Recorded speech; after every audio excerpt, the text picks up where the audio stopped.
কবিতাৰ শিৰোনাম স্বৰ্গীয় শ্লোক। কবি সবিন চন্দ্ৰ নাথ, কণ্ঠ ৰঞ্জনা পাঠক।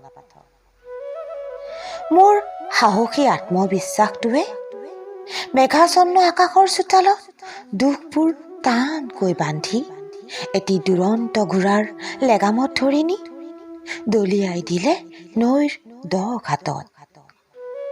মন্দিৰত জ্বলি থকা চাকি এগছিৰ আশীৰ্বাদ লৈ কুঁৱলীৰ আঁৰৰ স্বপ্নিল এতিয়া দহোদিশ উজ্জ্বলিত হ'ল।